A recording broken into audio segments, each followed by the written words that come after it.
Hi everyone, welcome to week 5. This week we are going to be covering chapter 4 as well as taking your midterm exam. So I want to make sure that you understand that chapter 4 will be on your midterm, so make sure you're going through this material before you attempt the midterm because you will see some of this information on there. So it's really important that you go over this first. The other thing I want to make sure to remind you of is to go back and see if there's anything that you're missing so far. If you're missing any assignment or any quiz since the beginning of the course, you can still go back and turn those in. The only thing you can't turn in are discussion posts, but the other things you can. So take a moment to go back and look at that and use this time during midterm week to take care of those things. So chapter 4 is all about legislation and regulations for long-term care pharmacies. So we talked about long-term care pharmacies and what that means last week. And as you might expect, anything dealing with long-term care typically has a lot of rules and regs regarding it. Most of us, as we talked about last week, when we think of long-term care, we think of nursing home facilities. And so a lot of times, these rules and regs that you're going to read about came from the fact that what's going on in our nursing homes is what needs to be addressed, and so some of those things are why these rules and regulations came about. So they're going to go through and look at some of the history of how we got to where we are right now.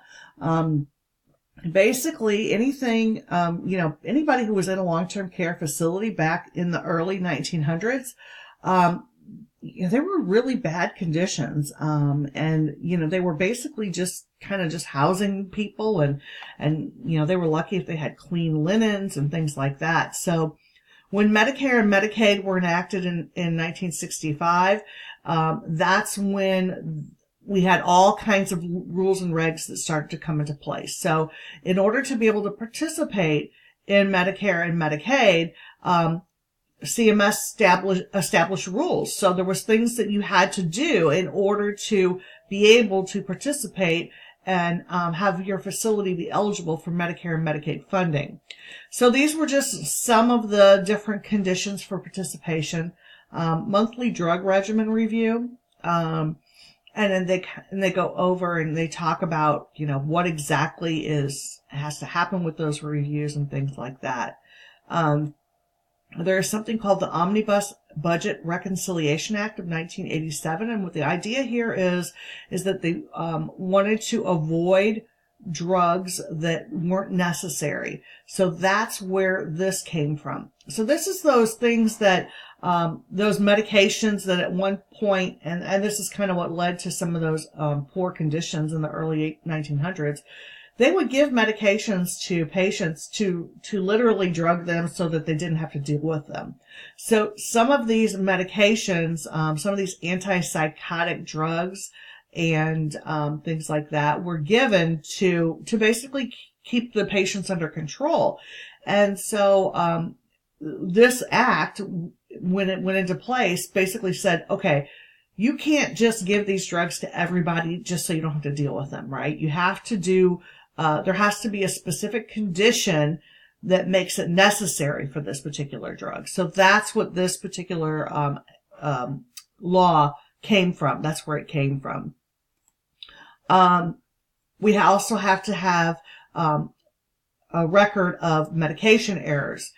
We have to be able to keep track of those and make sure that our facility and our patients are free from medication errors. We have to have routine and emergency drugs that are available to our residents. There has to be consultative services available for our long-term care residents by a licensed pharmacist. The drugs have to be labeled properly and stored properly. So those are all part of that particular law, that particular act. And then we've had some others, revisions. The OBRA revisions include information about infection control because obviously, we want to make sure that patients aren't passing things on to other patients, things like that.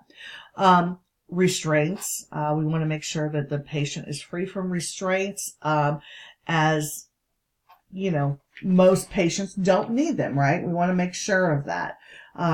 If it's okay, the patient can administer their own medications. Now, obviously, that's not necessarily going to be the case in all cases, but in some cases, the patients are able to do that.